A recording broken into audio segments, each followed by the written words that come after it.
Well, thank you very much, everybody. It's great to have you, and we have a very special person, just won a tremendous election in a record-setting fashion, so you have something in common. And I was very proud and honored to endorse the Prime Minister because of the fact that I felt she was really good. I thought she did a fantastic job. I respect her a lot, so I gave her an endorsement. And she had the most successful election, in my opinion, in the history of Japan, won by the most ever.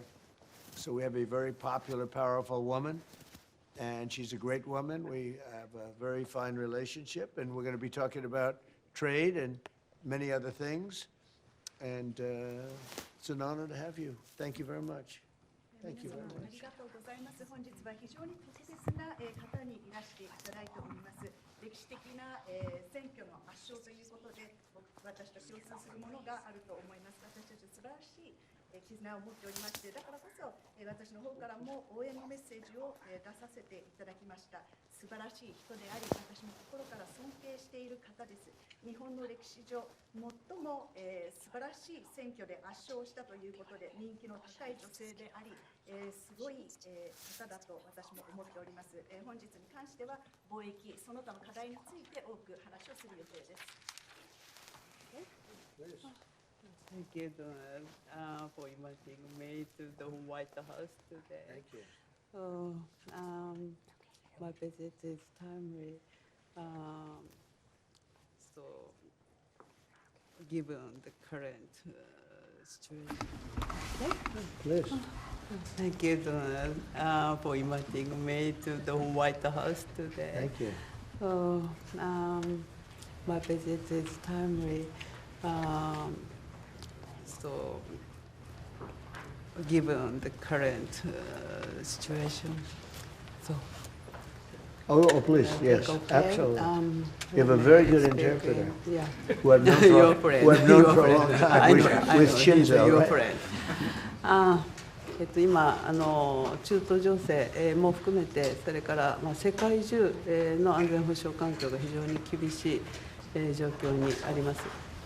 Right now, situations in the Middle East and also the entire world, we are actually experiencing a very severe security environment. そして世界経済もかなり厳しい影響を受けつつあります。And also the global economy is now about to experience a huge hit because of this development. でも私は世界の繁栄とそして平和に貢献できる、世界中に平和と繁栄をもたらせるのはドナルドだけだと思っています。But even against that backdrop, I firmly believe that it is only you, Donald, who can achieve peace across the world. そのために私は諸外国に働きかけてしっかりと応援をしたいと思っています。And to do so, I am ready to reach out to many of the partners in the international community to achieve our objective together. 今日私はそれを伝えに来ました。So today, I came here at the White House to directly convey this message to you. そしてイランに関してはもう核兵器の開発、これは許されてはならないことですから日本も働きかけをしてきました。And speaking of the situation in Iran, Iran's development of nuclear weapons must never be allowed. And that is why we, Japan, have been urging them and also reaching out to other partners in the world. そして我が国は周辺国に対する攻撃、ホルムズ海峡の実質的な閉鎖についてもこれは非難をし、そして茂木外務大臣からもイランの外務大臣に対してそれをやめるように申し入れをしてきました。In addition, Japan condemns Iran's actions such as attacking the neighboring region and also the de facto or effective closure of the Strait of Hormuz. As a matter of fact, my fellow minister, Minister Motegi, Foreign Minister Motegi, also had a direct exchange with the Iranian foreign minister and urged Iran to stop such activities. Yeah, condensed. で Yeah, you'll let me know. You'll let me know. それでとにかく今、中東だけじゃなくてインド太平洋の安全保障環境も大変厳しい中にあります。そんな中でドナルドが日本に深い信頼を寄せてくれて、で揺るぎない同盟にコミットメントしてくれていることに感謝をいたしております。And also the security environment in the Indo-Pacific region is also becoming increasingly severe. Donald, you have shown deep trust in Japan and also the unwavering commitment to the Japan-US alliance. Once again, thank you very much for that. で今日は日本とアメリカが共に強く豊かになっていくための話し合いをしたいと思っています。And today, I look forward to having a discussion on how we can cooperate to make our two nations, both Japan and the United States, stronger and more prosperous. それから世界のエネルギーマーケットを落ち着かせるための提案も持ってまいりました。And I also brought specific proposals to calm down the global energy market. この後主に、経済安全保障、重要鉱物ですとかエネルギーに関する協力、そしてお互いに強い経済を作るための、成長のための話し合い、経済成長のための話し合いをしたいと思っています。Thank you, Donald. So today, I really look forward to having our discussion, particularly focusing on our collaboration in economic security in the important areas such as energy and rare earth minerals. And also, I look forward to discussing with you how we can make our two economies stronger moving forward. Thank you very much. Well, thank you very much, and you're doing a great job. Again, congratulations on the biggest win in the history of Japan. That's not bad. That's a pretty long history. That's a large nation with a great reputation, but it's a tremendous victory. Congratulations to everybody. Very proud of you. Very proud of you. We become friends, and I'm very proud of the job you've done. It's not easy. Any questions, please? Mr. President, are you fully satisfied with the level of support that you're getting from Japan on Iran, including around minesweepers? Well, we're going to be speaking about it today. Go ahead, you can go. 日本から、飛来艇などの支援に関して、その点について今の状況に満足していらっしゃいますか？ We're going to be speaking about it today. We've had tremendous support and relationship with Japan on everything. And I believe that based on statements that were given to us yesterday, the day before yesterday, having to do with Japan, they are really stepping up to the plate. Yes. 非常に日本政府から素晴らしい支援を受けていると思います。おとといのコメントから、日本からはそれに対して非常に力強いメッセージを得ていると私は思っています。Unlike NATO. NATO とは全く違いますね。Please. Mr. President, do you intend to lift sanctions on Iranian oil, and do you intend to potentially put U.S. troops or more troops in the region? No, I'm not putting troops anywhere. If I were, I certainly wouldn't tell you. But I'm not putting troops, and we will do whatever is necessary to keep the price as low. I actually thought when I did this, look, the Dow just hit 50,000 a couple of weeks ago. They said that couldn't happen for 4 years. It wouldn't happen in my term. It's such an outrageous thing because I said it would happen. I didn't know it was going to happen that fast, but it just hit 50,000, and we did that in 1 year, not 4. S&P had just hit 7,000. They said that was even more impossible than the Dow hitting 50, and we did that in 1 year. So it was all done. Everything was going great. The economy was great. Oil prices were very low. Gasoline was dropping to, I mean, we had $1.99, $1.85. We had great everything. And I saw what was happening in Iran, and I said, I hate to make this excursion, but we're going to have to do it. And I actually thought the numbers would be worse. I thought that it would go up more than it did. But we're doing this excursion, and when it's completed, we're going to have a much safer world. And the Prime Minister agrees with me on this. She considers it to be terrible what Iran did. I think every country does, just about every country does. Iran is a serious threat to the world, to the Middle East and to the world. And Everybody agrees with me. I think virtually every country agrees with me on that. So I wanted to put out that fire. And I said, if I do that, oil prices will go up, the economy will go down a little bit. I thought it would be worse, much worse, actually. I thought there was a chance it could be much worse. It's not bad, and it's going to be over with pretty soon.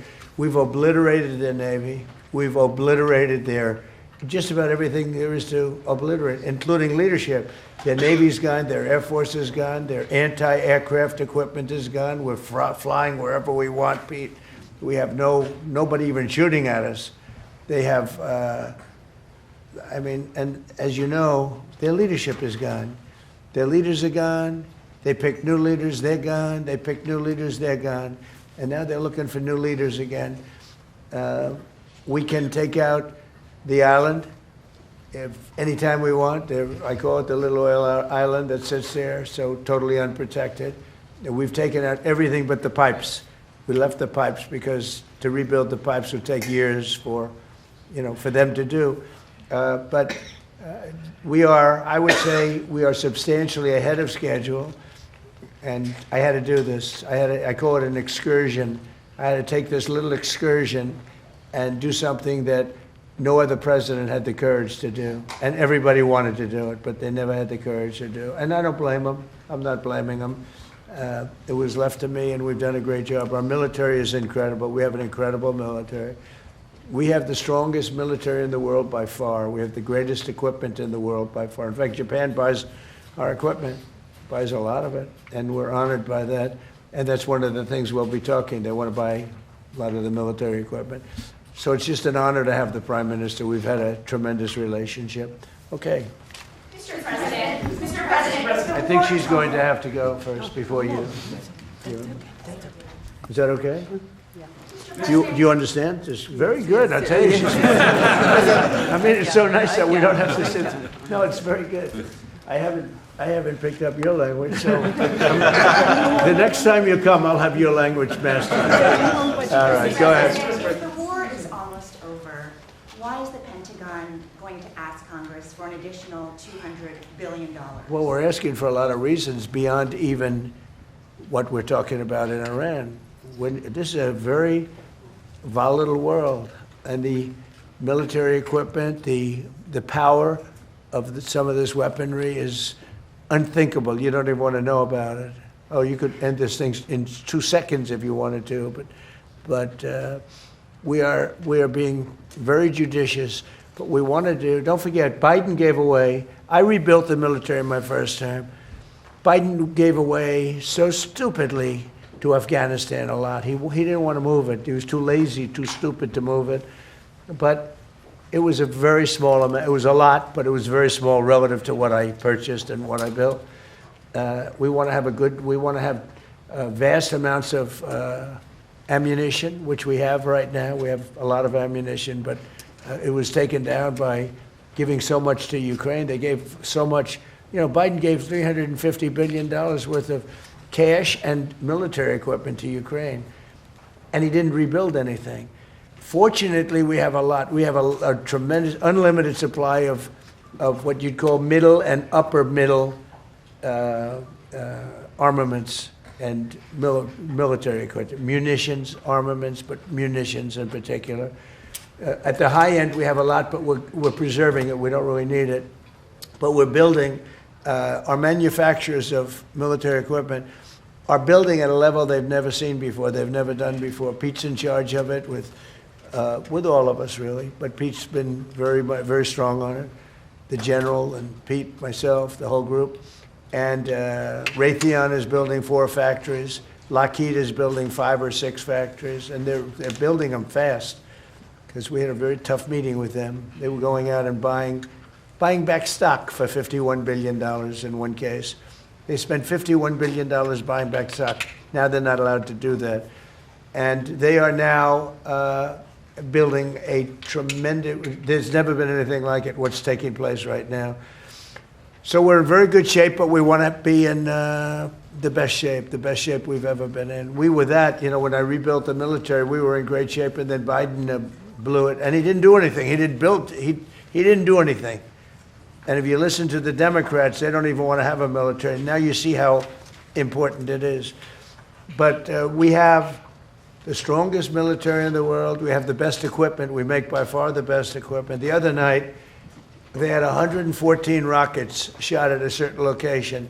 And out of 100 highly sophisticated rockets, out of 114 sophisticated rockets, every single one of them was shot down with our equipment, all our equipment. It's amazing, actually, how good it is. So we want to be sure, and it's a small price to pay to make sure that we stay tippy-top.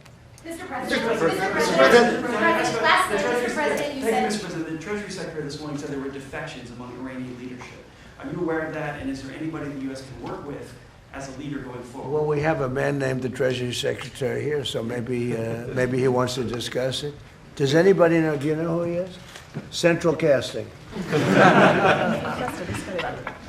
Yeah, so Ed, we are seeing the defections at all levels as they're starting to sense what's going on with the regime. It doesn't get reported here in the U.S. very well, but we are trouncing them from the air, and the regime will probably collapse within itself. At Treasury, we've seen where they've wired their money out of the country. We're coming for that. We're going to get it back to the Iranian people. Are you seeing defections? Is Israel? There's a lot of military defections also. You have a lot of military defections in Iran. I don't blame them. Thank you, Mr. President. Have you talked to Prime Minister Netanyahu about attacking the oil and gas fields? Yeah, I did. I told him, don't do that, and he won't do that.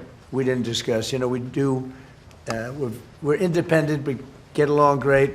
It's coordinated, but on occasion, he'll do something, and if I don't like it, and so we're not doing that anymore. And the last one, if I could, the Fed chairman told me yesterday that he plans to stay until a new Fed chairman is confirmed, and he also plans to stay on the board until the investigation of the Federal Reserve is done. Well, he's under investigation because he's building a building for hundreds of billions of dollars more than it's supposed to cost.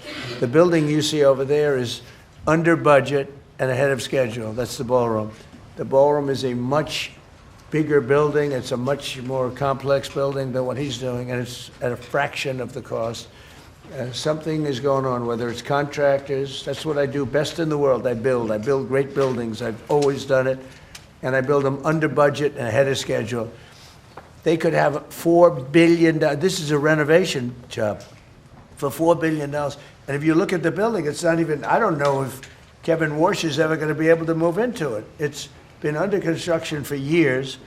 It's the most expensive building ever built. Now, I know it's gross incompetent because I happen to think he's grossly incompetent.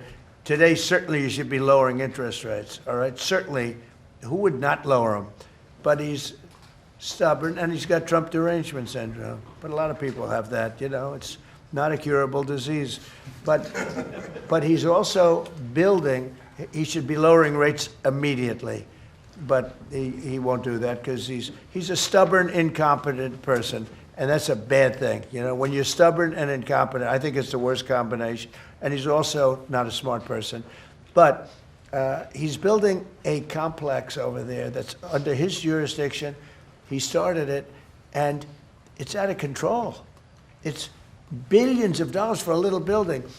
I could have done that building and made it beautiful for $25 million. $25 million, and it would have been beautiful. Look what I've done at the White House, fixing it up, and I mean, the place was in bad shape. You see the floors and everything. It was in bad shape. I could have made that building beautiful for $25 million. They're spending $4 billion. All right, so there is criminality. Maybe it's with the contractor, but because I know more about contractors than any human being maybe that's ever lived. But that contractor is a very rich man. Whoever the contractor is, and we know, but whoever the contractor is an extremely rich man. He's going to make, he could make millions of dollars. I'm hearing numbers from $3 to $4 billion. That would make it the most expensive building on a square foot basis ever built in history. And you're not even building a building, it's a renovation. The exterior skin is staying, the steel is staying, the structure. So all I want to do is bring out to the public that this guy is an incompetent. He's a very incompetent guy.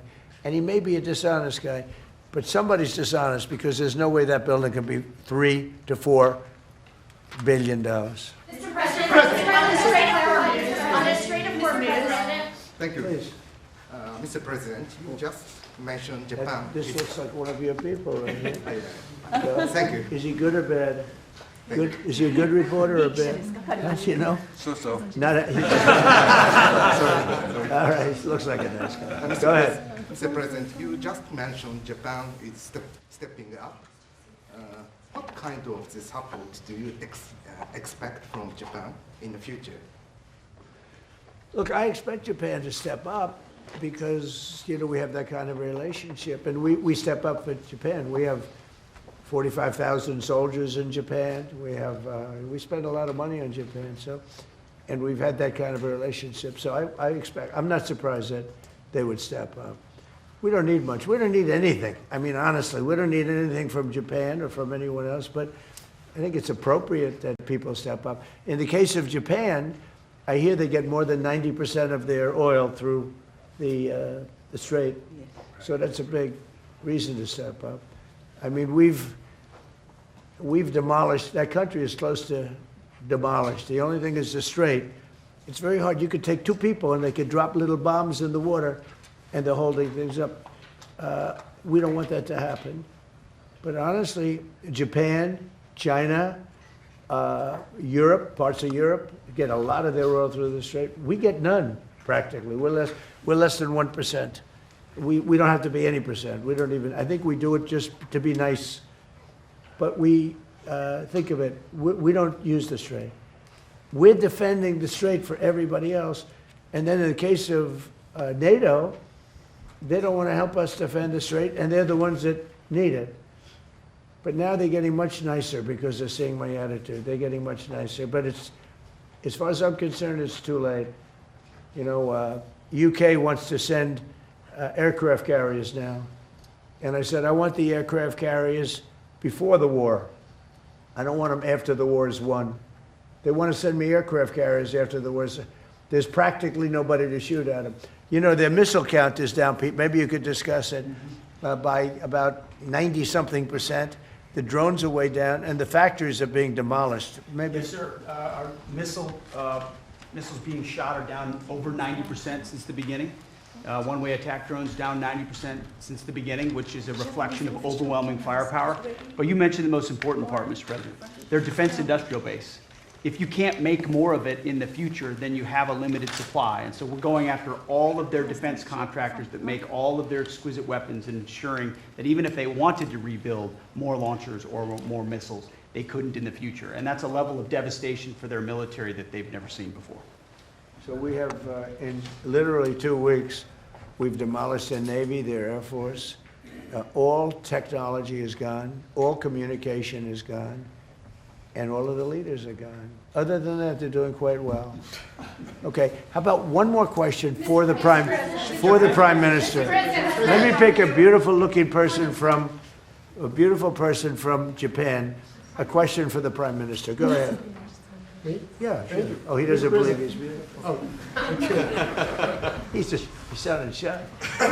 We're Go ahead, Japanese people. please. Of course, no, Japan and US are very good friends. But one question, why didn't you tell US allies in Europe and Asia, like Japan, about the war before attacking Iran? So we are very confused about we Japanese citizens. Well, one thing, you don't want to signal too much. You know, when we go in, we went in very hard, and we didn't tell anybody about it because we wanted surprise. Who knows better about surprise than Japan? Okay? Why didn't you tell me about Pearl Harbor? Okay? Right? You know, he's asking me, no, you believe in surprise, I think much more so than us. And we had to surprise him, and we did. And because of that surprise, we knocked out, the first 2 days, we probably knocked out 50% of what and much more than we anticipated doing. So if I go and tell everybody about it, there's no longer a surprise, right? Okay, one more for you. One more for the Prime Minister. Mr. please. President. Are you going to for the Prime Minister? Yes, Go ahead, for the you Prime too. Minister. Thank you very much. Japan's TJ Press. Japan's biggest concern is China.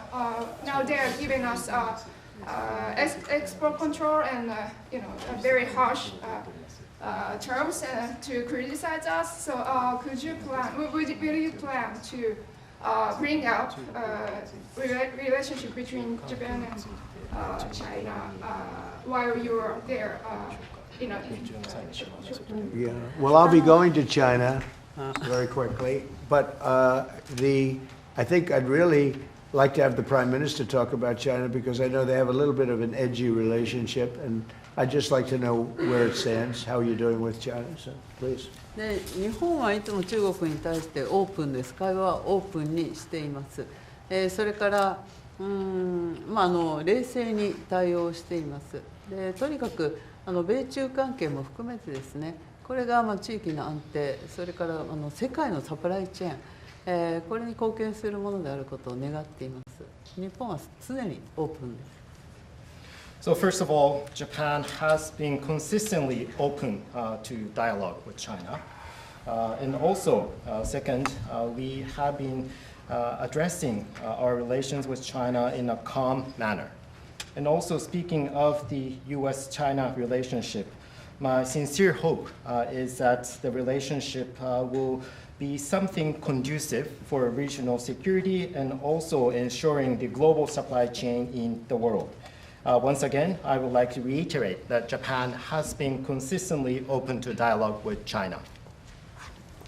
And I think we're going to have a great trip. The trip has been postponed for about a month and a half. It's been reset, and we look forward to it.